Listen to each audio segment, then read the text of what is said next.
is supposed to help these champions get to that point. And whenever I hear that, I just think, well, that's not how that works entirely. There's a lot of other champions that can end up doing this for them. They could have picked Gragas. Yeah, I was thinking the same thing. Do everything Elise is trying to do, but better, scale better, offer the world in terms of value more. And so, honestly, Afreeca's draft, it is a hot mess. It is really all over the place. Yeah, I mean, Gragas obviously a lot better at team fighting and disruption and engage potential. Elise, more of a single target burst that likes to get it started early, but doesn't match with the rest of her team. Elise has no value here against this team composition. Thresh, Kalista, Viktor, Gragas, and Sett. It's very mid-rangey, spikes at 2 items, and then it starts falling off of a cliff relative to who the opponent's champions are. Gangplank up there in top lane doesn't actually counter Sett. Sett is favored in that matchup. The other thing about it is that Viktor's favored against Gangplank too, so I don't even think that we can have lane swap shenanigans. Elise completely out of place with all the other champions. Yeah. And then you have the Blitzcrank into the Thresh for fire versus fire. I don't know what to make of this, Valdez, but I'm not surprised. It will be fiery, as you were mentioning. There's going to be a lot of fighting. I hope, I pray that we can get some fighting here between the two guys that love to hook in the bottom lane. The only thing is that Afreeca, they're in the mid lane, in the top lane. They're not going to want to fight, really, at all. So maybe Ornn and Elise could get something going onto a champion like Viktor, but honestly, once he starts, getting those upgrades and just one-shotting waves, he becomes very non-interactive, which is, again, not a term we like to see too much here at the LCK. Well, again, it could also be just a thing where we've seen this before, where players are like, "Oh no, I've been having really good games on Elise. Like, I just really want to play Elise," and they'll go for champion comfort and just like priority in themselves, instead of trying to mix and match with the team composition. Not saying that it's good or bad either way, but yeah, and I mean that does happen. It's a very big problem, and it really does feel like watching every region so far. I know that some North American pro players have even spoke about this. It seems like the overall level of play is down everywhere, and so that, in addition to the drafts all just being a hot mess, no one seems to really know what is going on in terms of how they want to approach the game, because everyone is just having completely different approaches with very varying results all across. I mean, that does open up exciting potential for one region or one team to mix things up and really figure it out before everybody else. If we're in kind of a transitionary phase where everybody's play feels down because they haven't figured out, what is the current meta we're in or how to play on this patch, then it's more exciting rather than scary for me. Well, Dove just really holding his lane. Gangplank can't shove here against the Sett, and Summit actually pushed too fast. So he's not going to be able to look for a cheater recall here against Gangplank. Instead, he's going to convert his lane crash into vision on the golem so that they're able to know about Elise. And you can just see Elise already off to sinning. She's trying. She's trying to sin right now. Yeah. She's going to do it, a 3 camp into a random red side recall. Definitely not ideal. She's going to pick up some more jungle items and a ward. Well, in an attempt to farm faster on Elise. And now she's going to end up running up to the golems in top lane. She's going to be spotted out by that, and we're going to have no action early on outside of Thresh hooks or Blitzcrank pulls or something of that nature. And this is why the Elise pick just doesn't really make a whole lot of sense. Now, well, Kiin has done a really good job baiting Summit into the fight, and it feels like Summit truly is baited. Can he turn the kill back on the Kiin? He's going in there, but the cocoon will land, and Spirit is going to pick up first blood. As the timing there, very nice for Kiin and Spirit to pick up that kill. Gragas ended up almost getting a full clear off on his jungle. Summit, there's no reason for him to be taking those kind of trades against Kiin when the wave is coming in. And you also know that Elise only has one gank timing opportunity. You look at mid lane, you know that she can't be there. Use deductive reasoning, she's not going to be bottom. And so, when you have the wards on the golems as well... This time Gragas is in position, so they're just going to elect to trade. No further damage will come out. This time OnFleek on time. Take a look at the CS difference in the jungle. Gragas at 28, Elise at 14. She had one chance to get the gank. If the gank failed... If the gank failed, she's just out of the game. It would be 28-14 still, and she wouldn't have a kill. I've talked about this quite a lot on the broadcast. I think that Elise and other sinful champions that have to get ahead of their opponents, and then they end up falling off a cliff anyway. They fall down 4 or 5 levels of the top lane or mid lane, or they end up being useless because they need items, they need advantages in order to be relevant. It ends up falling off a cliff. And if you look at top lane as well, there is quite a big minion wave that Kiin is waiting to pick up. He's still being zoned out of some of the CS, but it's a 24 CS lead, and that's only 8 minions in front of it. So 16 CS advantage still for Summit. Now you take a look at this. Summit, I don't know what you're doing right there as you trade onto Kiin for no reason, because the wave is coming into you. He's obviously never going to push up and let you kill him in a million years if his jungler isn't present. So the trade is wholeheartedly irrelevant, because if you play out the lines, if you identify that wave as wave A, on wave B, Gangplank will never come up to you if he's in lethal. And so the trade doesn't really accomplish anything, so you skip to just wave C, or how you would conduct yourself on wave C, the third wave, and you play it out from there. And had he done that, not only would Elise have failed a gank, Summit would have been up in XP, and he also would have been up so much in CS, which 14 CS is a kill. So you do the math, and it was like Kiin was effectively already killed. Yeah, essentially. There was also a ward on the Krugs, so he knew, hey, Elise didn't do the Krugs. I wonder where she could be. You know, there was a bunch of information that was given to Summit, so a bit of a mistake there for him for sure. Doing well in the lane at least, but he's taken another trade here. Has the control ward down this time, so at least we'll see the Elise coming in. And the thing about the Gangplank versus Sett matchup is generally you want to keep Sett around 50% HP. And the thing is that Gangplank traditionally, he wins his lane by out-sustaining the opponent, getting them really low with the parlays and things of that nature. But he can't do that to Sett, because Sett's HP regeneration is just way too high, and then Sett's ability to return damage is also so effective. And so it creates this endless problem for GP up in top lane. And so right now, even though there's the handshakes happening in mid lane with the Ornn, and the Gangplank is falling behind, one of the real problems is, what is your Elise really doing? Gonna come over now here. She's building Morello's second. That's what she's doing. By the way, guys, on patch 10.3, I did want to mention this. Thanks to Riot for putting this up. Ornn 6-2, MF 7-2. As, oh, the knockup's going to be big there. Onto the Viktor, trying to trade it back. The cask is dodged. In goes Spirit, just needs one more auto. Will take it down as Kiin tried to help out there and OnFleek. Unfortunately, not able to turn that one around. As assist also going over to Kiin, and another kill, though, will go in the pockets of the Elise. That justifies the pick, Valdez. Oh, yeah. I mean, had nothing just take to a look do. at the results, LS. Obviously, Elise was a good pick. Had nothing to do with how Dove and OnFleek just played that. It was an absolute hot mess. From the Gragas missing the cast to the gravity field. By Fly. He read it. He did. He backed off. Don't give me that look. But, yeah, I mean, Viktor standing next to the pillar. That's not what you do. And so, if we're talking about honest analysis here, I mean, why is Dove standing where he is?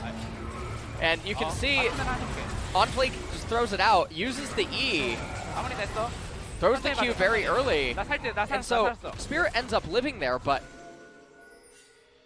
you can look at that in a vacuum and say, well, yes, Spirit has to do this, he has to get ahead, but when you view it from the perspective of the Viktor, he's doing things incorrectly. Yeah, it's more of a mistake, you know, rather than a amazing gank or anything like that, but it was good that they were able to capitalize on that one. That's one of the things you have to do if you do want to win games, capitalize on your opponent's mistakes.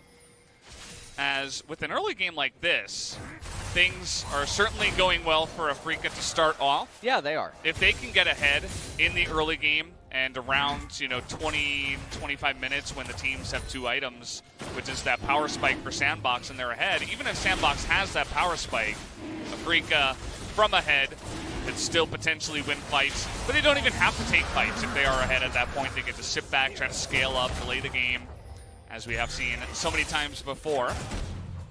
As Infernal Drake going to be the first one picked up here by Afreeca. And at this point, Afreeca being ahead right now is not something that you would like to see if you're a Sandbox fan. Obviously, Summit up there in top does have a quite sizable CS advantage. And even if the Elise tapers off, the fact that she's the one with 2 of the kills in this game right now is really relevant, because it means that she will survive staying relevant inside of the game for quite a while longer, as the ornaments are going to start coming in as well. So it's going to be Trinity Forest for Kiin. You're likely going to have Zanya's Hourglass for Spirit, Abyssal Mask, and Sunfire Cape for Fly in mid lane. If he ends up building a Frozen Fist, honestly, I don't know what to say, Valdez. But I mean, at some point you just have to expect it, right? Eventually you lose hope and you're like, well, this is probably what's going to happen. But let's see. Let's see if he goes for the good play. This lane looks to be evening out a little bit. It has that CS lead has kind of stopped around 20 minions, 17 right now. It hasn't opened wider, which can happen sometimes in matchups that are favorable to one side. But Kiin, getting that Sheen, he's able to effectively trade better against the Sett and chip him down. Discourage Sett from taking those trades. There's the Abyssal Mask completed for the Ornn. And Fly's just an immovable object here in mid lane. Viktor never is really going to be able to itemize in a way that ever really threatens the Ornn by himself. And so Mystic... Now, this is one of the things, we've talked about it a lot on the broadcast. You rotate your laners to go and get the Herald. They've already missed one wave. They're about to miss a cannon wave. And so, those 2 waves combined are a little bit over 300 gold, not even factoring in the XP. So, when you end up doing that, you get 3 turret plates, and that evens out that, but the XP is never really accounted for. Now, Gangplank, he's going to end up getting some of the value from this wave, so it's not even like he's being denied, and you're losing an equal amount of turret plates in bottom. So if you view this game in isolation and in still photos, you end up seeing that the Herald, while it might feel good, it gives you that dopamine kick, it's actually a net loss in terms of the overall game plan and what you're trying to achieve. So Gangplank's now just going to have a pretty free That hit him. minion wave up there. The one upside, though, is Sandbox. They did get the first turret of the game. They did, and there is a little bit of extra gold within that objective. But essentially, we are trading here. It's Sandbox trying to be proactive, but some of the little things you mentioned can come back to bite them. And we'll have to wait and see if they can actually make this spike work in their favor. There was a bigger gold lead before for Afreeca, but it has been closed up a bit here. Summit coming down to the bottom side after that recall and rotation of lanes. He's going to be able to pick up at least one of those turret plates, a little bit of extra gold in his pockets. Team's all tied up for now when it does come to the gold, as it's going to be either Cloud Soul or Ocean Soul. Ocean Soul seems just god tier for Afreeca. Cloud Soul, well, not sure what much that will do. Would be pretty nice for Sandbox, you can say. Well, 50 seconds until that comes up. It's a really big dragon for Ornn in particular. Also, even the Blitzcrank, yeah. Yeah. They definitely want to get that. Look at already the amount of resist that Ornn has. Abyssal Mask and Chain Vest and at 13 seeing the Chain and a Vest, half. it makes me feel very relieved. It does mean that Fly, bit of a savant, is going to be able... He gets it. Yeah, he's going to end up building the Sunfire Cape. so many people, they end up building the Frozen Fist. The mana's irrelevant on Ornn. He's never running out of mana anyway, and so all that you end up getting is an extra 25 armor in exchange for losing 725 HP. So, yes, you get the Spellblade proc. I know I'm from NA, but that sounds pretty good for the Sunfire Cape, based on those numbers. Yeah? Just saying, well. Yeah. And the other thing about the Sunfire Cape is it amplifies the effectiveness of your magic resistance. Yeah. You have more HP for mages to try to chew through. Everything is sailing wide right now. Nothing is hitting. Hook goes wide. Death Sentence, Cocoon, Barrels, nothing has hit. Everybody's full health. Now we're just waiting for the cooldowns to come up. Maybe try number 2 is the way. As you can see, Summit's coming from the top side. Mystic had to go to mid. Gorilla gonna take an insane amount of damage from that barrel. And just a couple of poking abilities. Goes to has to have Fate's Call used. And so right now, if we're wondering why didn't Summit pull the trigger or something, Ornn can cancel with W. And so that's a little bit unfortunate. So Sett doesn't actually have a lot of reliable targets. And we're at the point in the game where Sandbox should almost be favored, but they're not. Relative to how everything is played out, obviously the Kalista and Thresh sort of neutralized in the bot lane. They showed it very early, B2, B3. We see mistakes like this as well with Xayah Rakan that end up coming in on B2, B3 and then end up getting answered on R3 in terms of bot lane matchups. And these power duos in bot, they're just not as strong blind as they once were historically. And also just the overall change of the meta, very different. Summit ends up stealing Kiin's oil. Got a bit of a rotation, but seems to be spotted down the river somehow. Summit just not going to take the risk. Well read. And this is okay. Well, now he's going to face check, and now he's going to die. And they end up it was going so well for him yeah. up until I said that it was going well, and then he decided, no, I got to prove this guy wrong. Typical caster curse. 0 and 2 Summit. Struggling a bit in this one. And Kiin now coming down here in bot lane. I think he's almost level 12 as well, so CS deficit all but gone. As we take a look at it, Summit has nothing to do, and he's in danger, which is why you can see he's even walking cautiously over to the left-hand side. He eats a cocoon. Kiin is 1v2 right now, trying to trade onto the Thresh, doing a nice amount of damage. Exhaust! Is that going to stop the madman that is Gangplank? It looks like it will, as unfortunately not able to convert on the 1v2. It's still a very big loss, actually, for Sandbox. They invest Flash and Exhaust on Gorilla.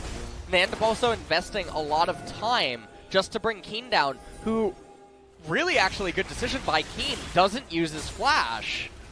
Ends up saving that, and so he'll have it for the Ocean Dragon, whereas now Gorilla won't. Yeah, you know, he probably could have survived.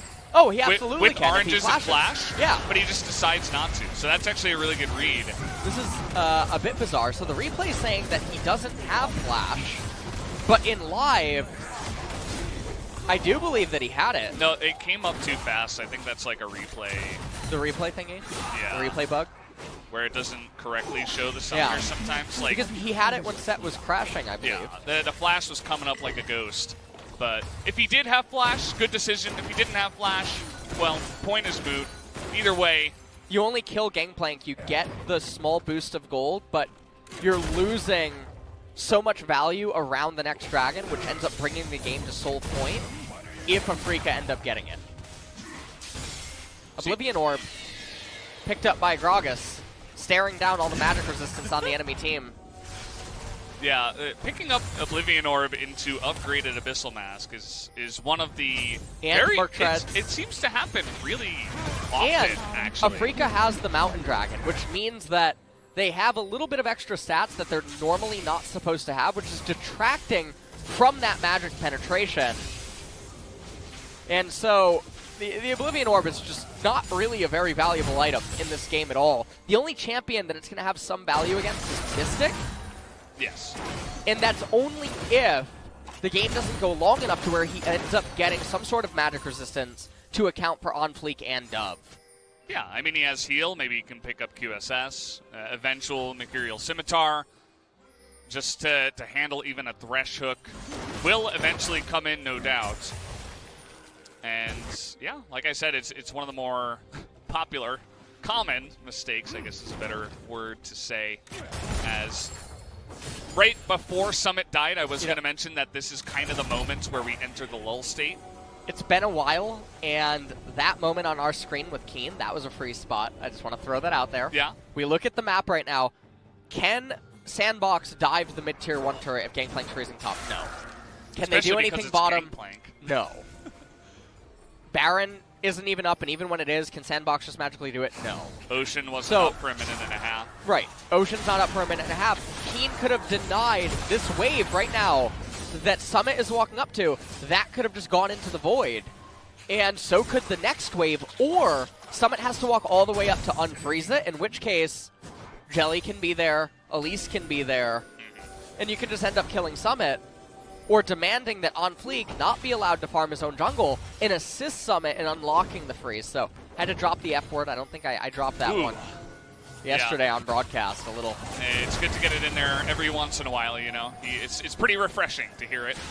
As we're having another bit of a fight here. Those hooks are just so close every time.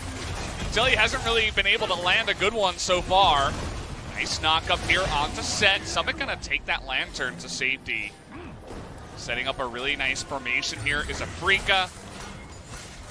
All of the vision denied except in the mid lane, essentially. There's not even vision on the dragon. They have a control ward there. Yeah. There's no teleport ward. No way for Summit to get in the back line or anything like that, even if you wanted to. And now Afreeca are in such a fantastic spot as well. The ornaments have come in. Look at this vision. Yeah. I mean, everything is just so good right now for Afreeca. This is such a fantastic spot to be in. There's no reason to fight for that control ward, by the way. Oh, he got pulled over the wall. Gorilla does have the Fate's Call, and now it's turning on them a bit. Big knockup by the Ornn, though. Trading 1-for-1, but Jelly is going to go down. Do they have the potential to 4v3? Bit of burst damage going on to OnFleek, and Sandbox looking to turn this one around. As the Gangplank ult comes in, and actually Ornn is going to get stunned up. Somehow, someway, Spirit has to get out of there. Finally, the Ornn horn comes in. Ornn is going 1v3. Look at this madman. Kiin is like, oh, I got to help out the big boy down here. And he is going to be able to as Ornn survives through everything that those three champions had to offer. And somehow, just like that, Afreeca are able to win this fight just barely. Turn that back around after trolling the Blitzcrank pull onto Gorilla. And also fighting needlessly over luxury vision at the entrance, the mouth of the river. As now, they're going to teleport fly back down. This is going to be a really easy Ocean Dragon pickup. And what was looking like Sandbox were going to be able to stabilize and get at least one more chance is looking far less likely, especially when you have a Gragas building Morel and Omicron against Gangplank, Elise, Ornn, Misfortune, and Blitzcrank. So I feel like that really just encapsulates. Hey, you gotta stop the oranges, you know? Oh, yes. Yeah, that's and the also, big thing. please pay attention that Kiin, he does have the grasp of the Undying. Yep. Take a look here. Gonna get into that backline to Summit, but he's not quite able to do enough damage. Nice cast, though. It's gonna blow Mystic up. Just like that, the Ocean Drake will go Afreeca's way. But the kills will certainly not, as Sandbox will be able to pick up, it looks like 3 on the back of that fight and look to push or take some other objectives because they need something in this game with the gold lead that they do have. Looks like the choice will be Baron.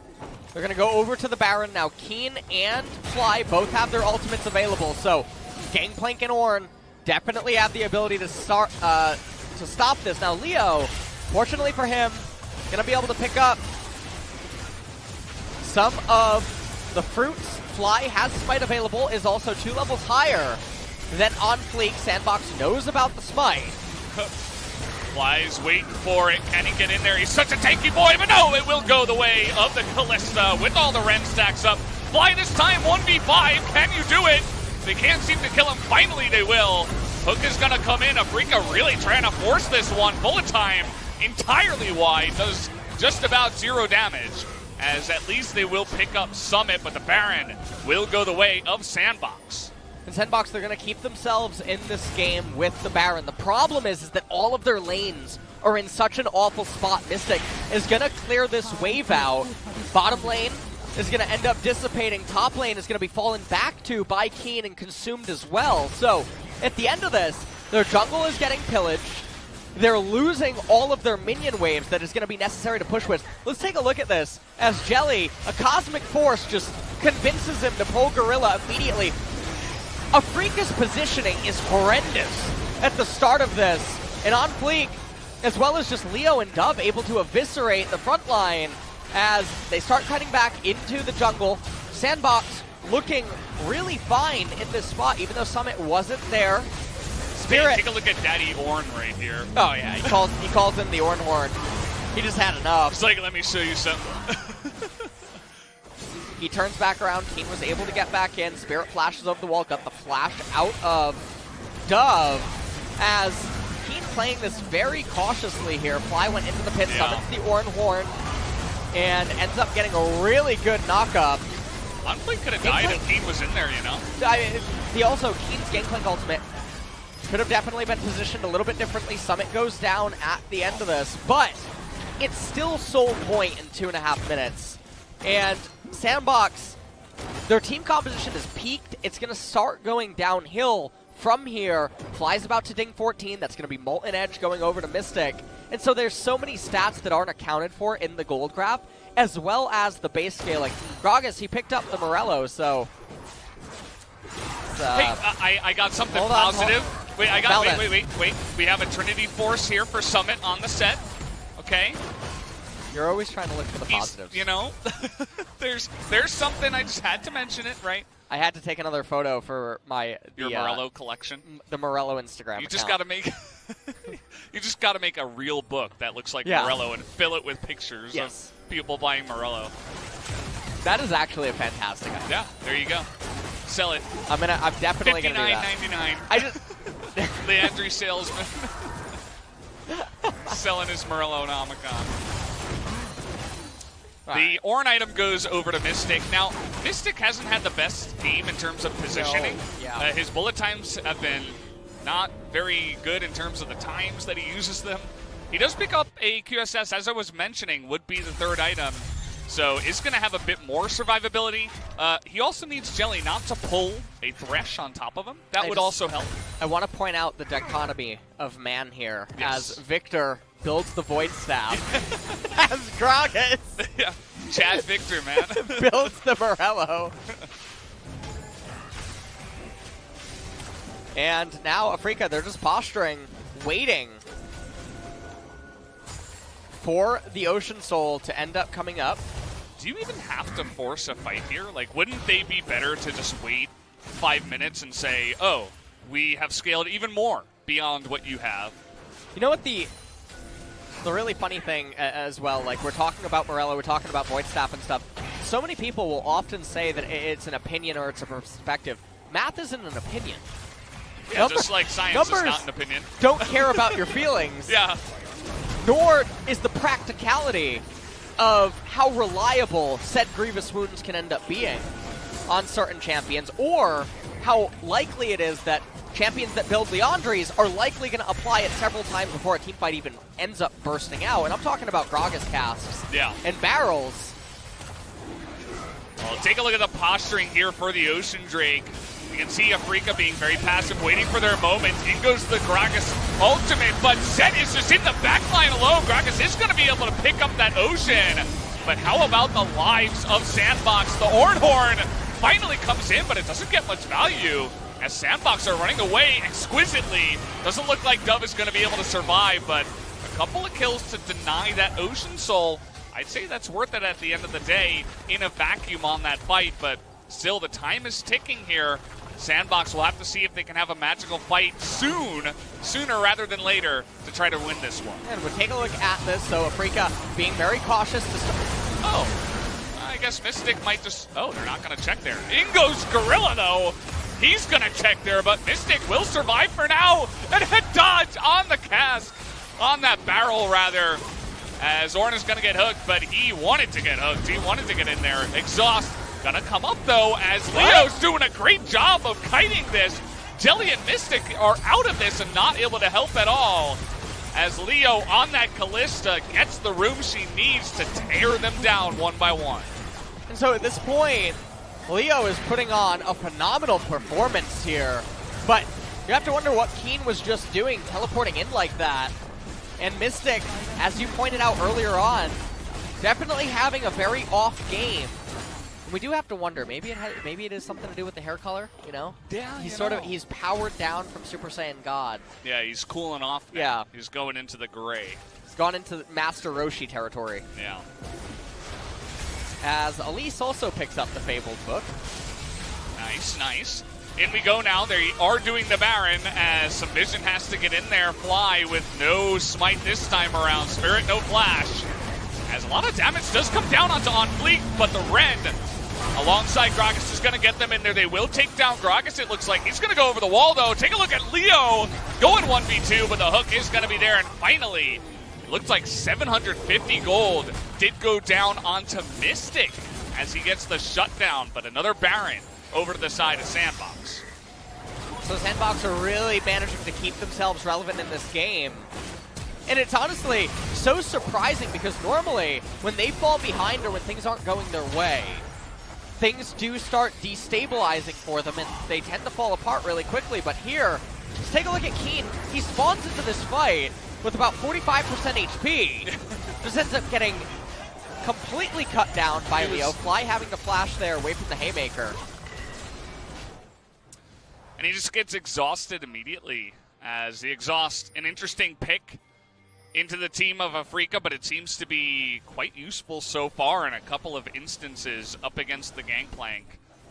Just rendering him useless a couple of times. Summit here, after that early game mix-up, is going to take it very slow on the bottom lane push. 0-5, but he's got 5 assists. He's the big tank of the team. He went straight into Stone Plate, so when he does dive into the back line, he can be quite tanky to survive and get that engaged potential for the team. Create room for Dove and Leo is really the only objective for Summit and OnFleek in this one. And the gold score, pretty close. Still Soul Point coming up in a minute and a half. Afreeca going to be really keen on trying to get that. The Baron is going to persist almost until that ends up spawning. So that's the good news for Sandbox. And now because Elise didn't go, Zhonya's second item can't be given an Ornn item just yet. Wonder how close Spirit is to actually getting it. As Jelly almost has the redemption for the upgrade as well. So Zhonya's Paradox and Salvation just waiting to be constructed by Fly. A lot of just free stats. And Sandbox, they're just trying to keep the wave shoved in. They're going to want to fall back and try to get that Ocean Dragon. And it is really crucial that it just doesn't go the way of Afreeca, because at that point, it is going to be near impossible to win a team fight. However, OnFleek with the 5-head play with the Morello purchase, it would come in handy. Yeah, you know, up against Ocean Soul, not half bad. Maybe he was predicting that they would pick it up, and he bought it before the Zhonyas for some reason. Could have stayed on Oblivion Orb up until he absolutely did need it, but decided against that. As the push was essentially ineffective. They weren't really able to take out any inhibitor turrets. They will stay up, but they have created a lot of room for themselves to go ahead and take that next Ocean Drake. It's just going to be given over to Sandbox, as they are still a long way away from Ocean Soul themselves and any hope of an Elder or anything. We got to wait 10 more minutes, and that's if, you know, the Drakes are taken right away, which is never the case.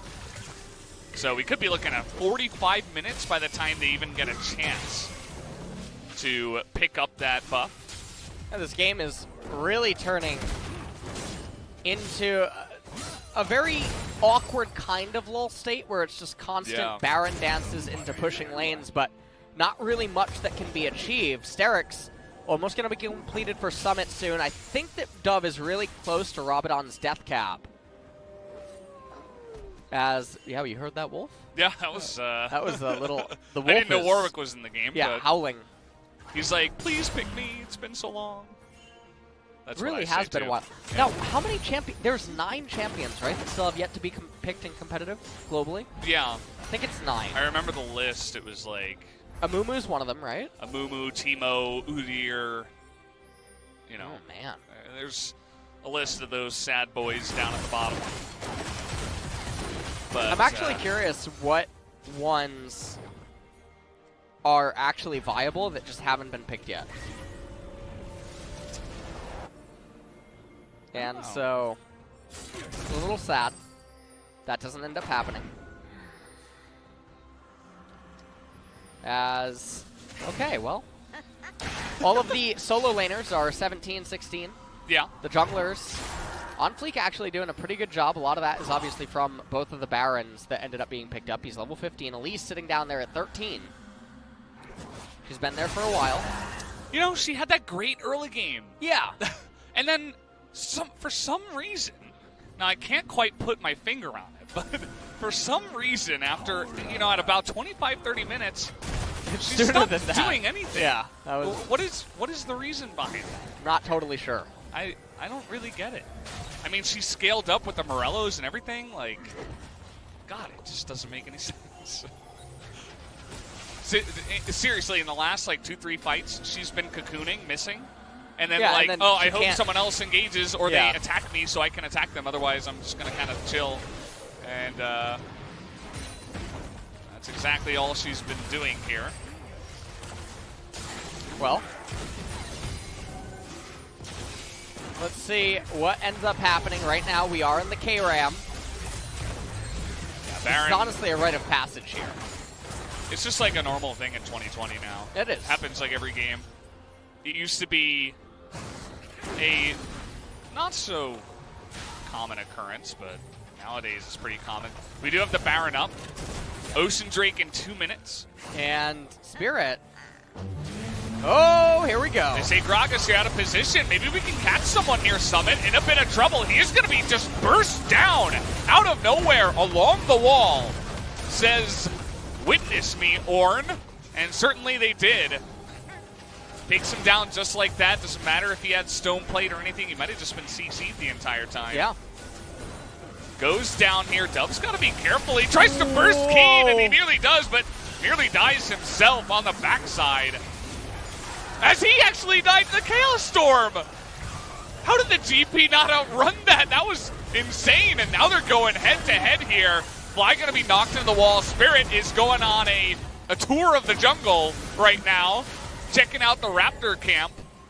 National treasure. They had the kill, so why were they still in mid? I need to see how Kiin died. Yeah, I mean, that thing is not very fast. Maybe it caught him a route like it went over the wall or something?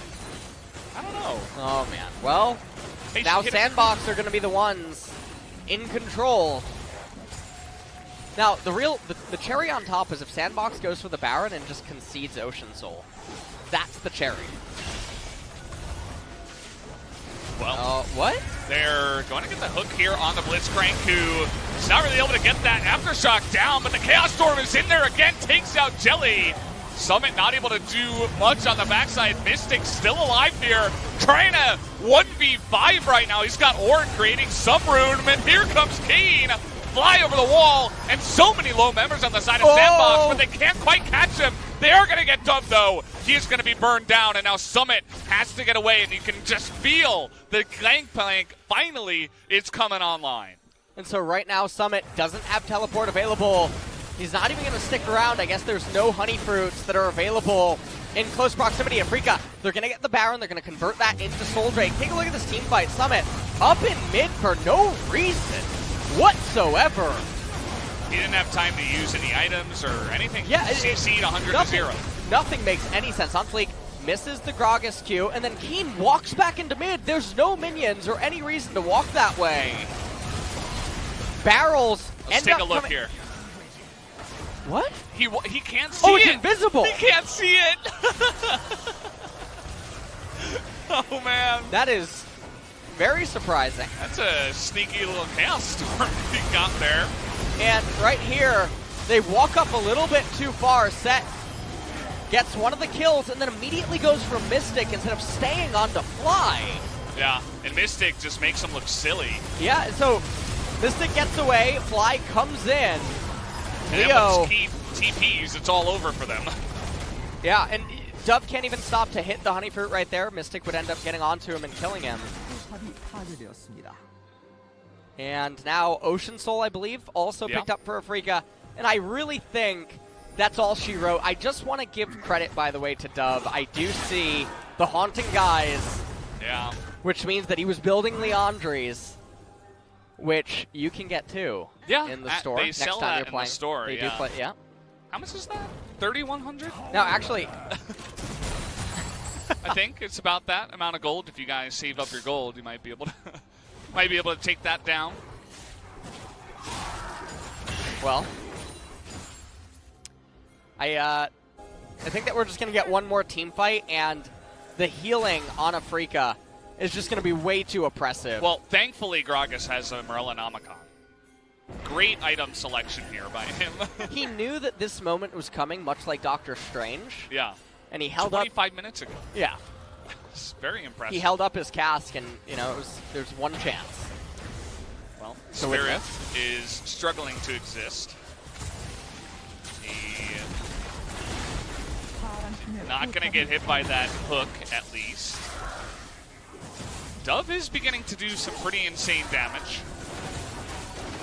As the only guy who doesn't really take too much is Fly on their side. Jelly also decently tanky, building up some more MR. Well, looks like they're slowly pushing in mid lane. They're trying to coordinate this with the top lane as well. Kiin walks backwards, ends up buffing the Baron minions, but the issue is that they're misaligning these waves. So as GP crashes, mid lane isn't ready, and then as GP crashes, mid lane isn't, or yeah, what I just said. But then as mid lane crashes, top isn't ready. And so, here we go. Finally, the waves are going to come in. Or an ultimate. Yeah, just trying to zone him out here, but actually bullet time. That Zonya's coming in real handy here for OnFleek. He is going to get away. They don't hit the turret, though. It's really not that much damage done to the turret as they were just railing on the Gragas, who had Zonya's. And it buys Sandbox some time to keep their turret alive, and now the Baron buff is gone. And I think we're just going to have to wait another 2.5 minutes to get onto that next buff that does come down on the map. And right now, it kind of does feel like Sandbox's one big hope is the Viktor. He's been really nuking people down. But that's if Afreeca does run into him. They got to be careful to get away and out of range of that Viktor if possible. I want to point out as well, Leo should actually sell the Lord Dominix in order to get Mortal Reminder. Because when the opponents actually do have Ocean Soul at this point, the extra armor penetration is going to be less valuable than being able to apply the Grievous Wounds. And at this point, we're back into a little bit of a lull state here, Valdez. This is a late lull state.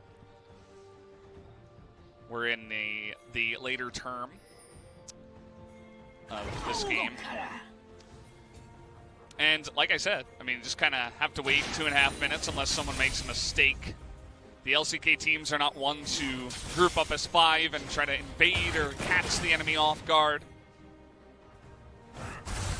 Well, yeah, I don't even know what to talk about, right? I have no idea what to talk about. And we're ping-ponging, we're waiting for Baron in a minute. And then we'll have a Baron dance, a team fight. The Viktor will end up either ending or obliterating the opponent's base, or if it's not a clean enough victory, end up capturing the Elder Dragon and then recalling. Then we'll have another team fight. And then obliterating them. Exactly, see? I really like how you're following along here. Yeah, I'm reading the script too. I know what's going to happen. We've seen enough games like these. And it's getting pretty late. We haven't had a lot of super late games here. in the LCK. We're at 44 minutes just about. We're looking for that hook. They're going to find OnFleek. See if they can put down the wards and deny this. The knock-up, it is going to get him, and Blitzcrank shows his value once again here right before the Baron. It doesn't look like they even want to go for the Baron. They just want to push or fight. Okay, well, they do have the Ornn horn. That's a really good angle. Oh, the Cocoon! It finally does something in this game! It catches one of the members into the flash hook, and now with the Ornn horn, it's not going to be able to do too much, but Summit should go down, and it looks like Afreeca, they don't need no buffs. They're just going to push in and take down the game here, as game number 1 should go the way of Afreeca. Sandbox, they do not have their wave clear. They don't have Viktor, and they have no way to take down these waves or the members of Afreeca. Game number 1 will go down to the side of Afreeca. GG. As a long drawn out game, but it eventually goes to the side of the scaling.